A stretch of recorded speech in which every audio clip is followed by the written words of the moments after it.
ಪ್ರಾಥಮಿಕ ಶಾಲೆ ನೆಟ್ಲ.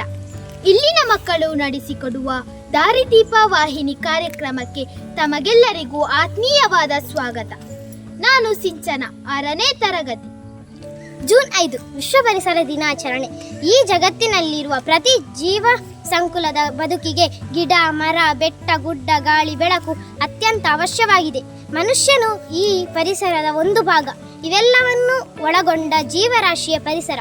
ಪರಿಸರ ದಿನಾಚರಣೆ ಅಂದಾಗ ನಮಗೆ ನೆಲ, ಜಲ, ಗಾಳಿ, ಬೆಳಕು, ಹಸಿರು ತುಂಬಿದ ಕಾಡು ನೆನಪಾಗುತ್ತದೆ. ಹಸಿರು ಅಂದಾಕ್ಷಣ ಮರ, ಗಿಡ, ಪೊದೆ, ಬಳ್ಳಿ, ಕೃಷಿಕರು ನೆನಪಾಗಿಯೇ ಆಗುತ್ತಾರೆ. ಬನ್ನಿ ಹಾಗಾದರೆ ಇಂದು ಕೃಷಿಯ ಬಗ್ಗೆ ಒಂದಷ್ಟು ವಿಚಾರಗಳನ್ನು ಮಾತನಾಡೋಣ.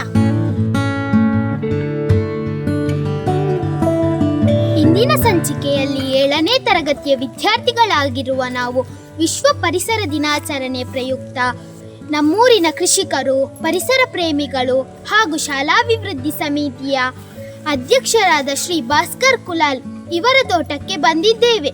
ಕೃಷಿಯ ಬಗ್ಗೆ ಒಂದಷ್ಟು ವಿಚಾರಗಳನ್ನು ನಾವು ಇವತ್ತು ಇವರಿಂದ ತಿಳಿಯೋಣ. ಭಾಸ್ಕರ್ ಸರ್ ಅವರಿಗೆ ನಮಸ್ಕಾರ. ಕಾರ್ಯಕ್ರಮಕ್ಕೆ ಸ್ವಾಗತ. ನಮಸ್ತೆ ಸರ್. ಕೃಷಿಯ ಬಗ್ಗೆ ಒಂದೆರಡು ಪ್ರಶ್ನೆಗಳನ್ನು ಕೇಳಲಿದ್ದೇವೆ. ನೀವು ಎಷ್ಟು ವರ್ಷದಿಂದ ಕೃಷಿ ಮಾಡುತ್ತಿದ್ದೀರಿ? ಕೃಷಿಯ ಜೊತೆ ನಿಮ್ಮ ಬಾಲ್ಯದ ನೆನಪುಗಳೇನು? ನಾವೊಂದು 40 ವರ್ಷದಿಂದ ಕೃಷಿ ಮಾಡ್ತಾ ಇದ್ದೇವೆ. ಮೊದಲು ಬೇಸಾಯ ಭತ್ತ ಇತ್ತೇವೆ. ಈಗ ಭತ್ತ ಇಲ್ಲ, ಈಗ ಅಡಿಕೆ ತೋಟ ಮತ್ತು ಸ್ವಲ್ಪ ತೆಂಗು, ಬಾಳೆ ಗಿಡಗಳಿವೆ. ಬಾಲ್ಯದ ನೆನಪುಗಳು ಗದ್ದೆ ಉಳುವುದು, ಚಿಕ್ಕದಿರುವಾಗ ತಂದೆಯೊಟ್ಟಿಗೆ ಬೇಸಾಯದ ಇದರಲ್ಲಿ ಇದ್ದೇವೆ. ನಾವು ನೇಜು ನಡುವುದು, ಭತ್ತ ಕಟ್ ಮಾಡೋದು ಎಲ್ಲ ಅದರ ಬಗ್ಗೆನೇ ಮಾಡ್ತಾ ಇದ್ದೇವೆ. ನೀವು ಈಗ ಏನೆಲ್ಲ ಕೃಷಿ ಮಾಡುತ್ತಿದ್ದೀರಿ? ಸುಮಾರು ಒಂದು ಅಡಿಕೆ ತೋಟ ಇದೆ, ಇದೆಲ್ಲ ಸ್ವಲ್ಪ ಬಾಳೆ ಗಿಡ ಉಂಟು. ಅದು ನೇಂದ್ರ ಬಾಳೆ ಅಂತ ಇಲ್ಲಿ ಒಂದು ಕಾಣ್ತಾ ಉಂಟು. ಇದು ಹಾಕಿದ್ದು, ಗೊನೆ ಹಾಕಿದ್ದು. ಇದು ನೇಂದ್ರ ಬಾಳೆ. ನೇಂದ್ರದ ಕಾಯಿ ದೊಡ್ಡದಿರ್ತದೆ, ಅದರಲ್ಲಿ ಸ್ವಲ್ಪ ಉಂಟು, ಬೆಳೆಯಲಿಲ್ಲ, ಇನ್ನೂ ಸಹ ಬೆಳಿಬೇಕಷ್ಟೆ. ಇದನ್ನು ಈ ಸಾಂಬಾರಿಗೆ ಮತ್ತು ನಾವು ತಿನ್ನಲಿಕ್ಕೆ ಆಗ್ತದೆ. ಸಾಧಾರಣ ತುಂಬ ರೇಟ್ ಇದೆ ಇದಕ್ಕೆ. ಪಚ್ಚೆ ಬಾಳೆ ಇದೆ. ಮತ್ತು ಇದು ನೋಡಿ, ಇದು ಈ ಥರ ಕದಳಿ ಬಾಳೆ. ಇದು ಕದಳಿ ಗಿಡ, ಬಾಳೆ ಗಿಡ. ಸ್ವಲ್ಪ ಹೆಳತ್ತು ಮಾತ್ರ ದಪ್ಪ ಆಗಲಿಲ್ಲ, ಕಾಯಿ ದಪ್ಪ ಆಗ್ತದೆ. ತಿನ್ನಲಿಕ್ಕೆ ಉಪಯೋಗ ಜಾಸ್ತಿ ಮಾಡ್ತಾರೆ, ಒಳ್ಳೆ ರೇಟ್ ಉಂಟು ಮಾತ್ರ. ಇದು ಬಾಳೆ ಹಣ್ಣಿಗೆ ಒಂದು ಕೆಜಿಗೆ 100-120 ರೂಪಾಯಿವರೆಗೆ ಹೋಗ್ತದೆ ಸೀಸನ್ನಲ್ಲಿ. ಈಗ ಮಾತ್ರ ಸ್ವಲ್ಪ ಮಳೆಗಾಲಕ್ಕೆ ಸ್ವಲ್ಪ ಕಡಿಮೆ. ಒಳ್ಳೆ ತಳಿ. ಮತ್ತು ಇದು ಒಂದು ನಾವು ಈ ಕೊಟ್ಟಿಗೆ ಮಾಡ್ತೀವಲ್ಲ, ಆವಾಗ ಈ ಎಲೆಯನ್ನು ಕೊಟ್ಟಿಗೆ ಮಾಡಲಿಕ್ಕೆ ಉಪಯೋಗಿಸ್ತಾರೆ. ದೊಡ್ಡದಾದ್ಮೇಲೆ, ಚಿಕ್ಕಲ್ಲ, ಇದು ಚಿಕ್ಕ ಗಿಡ. ದೊಡ್ಡದಾದ್ಮೇಲೆ ಹಣ್ಣು ಇದು ಕಾಯಿ ಬಿಡುವಾಗ ದೊಡ್ಡದಾಗಿತ್ತಾಗ ಆವಾಗ ಅದನ್ನು ಉಪಯೋಗಿಸ್ತಾರೆ, ಈ ಗಿಡವನ್ನು. ಇದು ಕಲ್ಬಾರೆ ಅಂತ ಹೇಳ್ತಾರೆ ಬಾಳೆ. ಈ ಮೂತ್ರದಲ್ಲಿ ಕಲ್ಲಾಗಿದ್ದಕ್ಕೆ ಇದನ್ನು ಅದರಲ್ಲಿ ಬಾಳೆ ಕಾಯಿಯಲ್ಲಿ, ಹಣ್ಣಲ್ಲಿ ಸಣ್ಣ ಸಣ್ಣ ಕಾಯಿ ಇರ್ತದೆ, ಅದನ್ನು ಪುಡಿ ಮಾಡಿ ಕುಡಿದ್ರೆ ಕಲ್ಲು ನೀರಾಗಿರ್ತದೆ.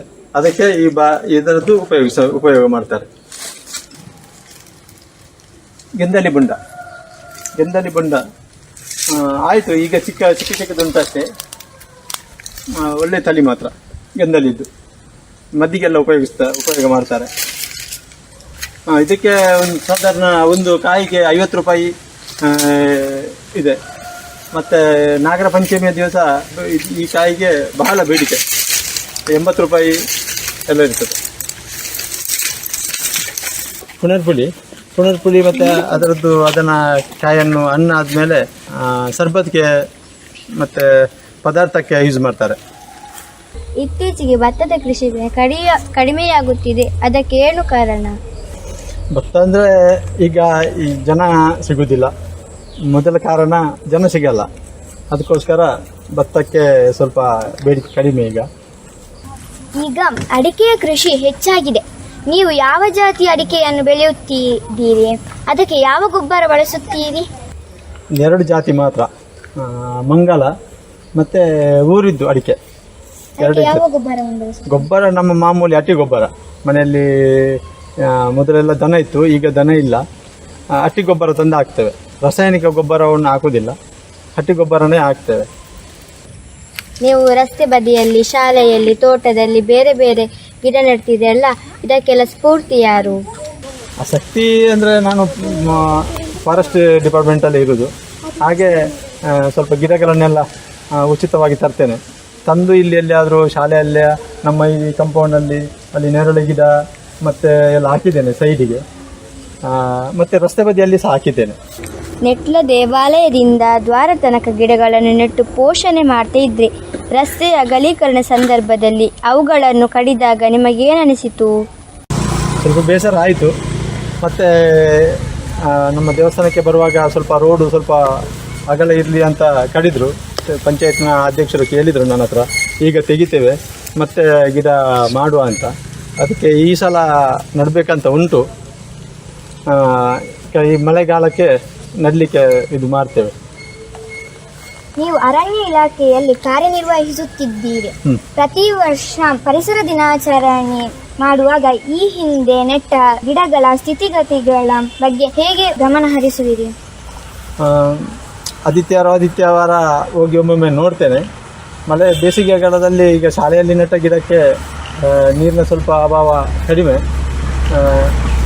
ಇದರಲ್ಲಿ ನಮ್ಮ ಈ ರಸ್ತೆ ಬದಿಯಲ್ಲಿದ್ದ ಗಿಡಕ್ಕೆ ನಾನು ಮತ್ತು ನನ್ನ ಮಗ ಹೋಗಿ ನೀರು ಹಾಕ್ತಾ ಇದ್ದೇವೆ.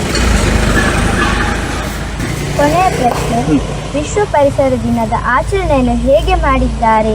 ಉತ್ತಮ, ಇದರ ಬಗ್ಗೆ ನಿಮ್ಮ ಅಭಿಪ್ರಾಯವೇನು? ಪರಿಸರ ದಿನಾಚರಣೆಯ ಬಗ್ಗೆ ಇನ್ನೂ ಸಹ ಗಿಡ ನೆಟ್ಟು ಗಿಡ ನೆಡಬೇಕು. ಒಂದೊಂದು ಮನೆಯಲ್ಲಿ ಒಂದೊಂದು ಗಿಡ ಯಾವಾಗಲೂ ನೆಡ್ತಾ ಇರಬೇಕು ಅಂತ ನನ್ನ ಆಸೆ. ಎಲ್ಲರಿಗೂ ಹೇಳುವಂಥದ್ದು ಅದೇ. ಒಂದು ಮನೆಯಲ್ಲಿ ಒಂದು ಮಕ್ಕಳು ಈ ಹುಟ್ಟಿದ ಹಬ್ಬದಕ್ಕೆ ಏನಾದರೂ ಒಳ್ಳೆಯದ ಕಾರ್ಯಕ್ರಮಕ್ಕೆ ಒಂದೊಂದು ಗಿಡ ನೆಡಿ. ಹಣ್ಣಿನ ಹಂಪಲ್ದು ಯಾವುದು, ನೆಲ್ಲಿ ಗಿಡ ಅಲ್ಲ ಪುನರ್ಪುಳಿಯ ಬೇರೆ ಯಾವುದಾದ್ರೂ ಹಣ್ಣಿನ ಗಿಡವನ್ನು ನೆಟ್ಟರೆ ಅದು ಮತ್ತೆ ಏನಾದರೂ ಆಗುವಾಗ ನಾವು 45 ವರ್ಷ 50 ವರ್ಷ ಆಗುವಾಗ ಅದು ಹಣ್ಣು ಸಿಗ್ತದೆ. ಅದರ ಮೊದಲೇ ನಮಗೆ ಸಿಗ್ತದೆ. ಎಲ್ಲರೂ ಒಂದು ಇದರ ಇರಲಿ ಅಂತ ಹೇಳಿ ಗಿಡ ನೆಡಿ ಅಂತ ಹೇಳಿ ಹೇಳೋದಷ್ಟೇ ಎಲ್ಲರಿಗೂ. ಇಷ್ಟು ಹೊತ್ತು ನಮ್ಮ ದಾರಿದೀಪ ವಾಹಿನಿ ಕಾರ್ಯಕ್ರಮದಲ್ಲಿ ನಮ್ಮೊಂದಿಗೆ ಕೃಷಿ ಮತ್ತು ಪರಿಸರದ ಬಗ್ಗೆ ಮಾಹಿತಿಯನ್ನು ನೀಡಿದ ನಿಮಗೆ ಧನ್ಯವಾದಗಳು. ನಮಸ್ಕಾರ.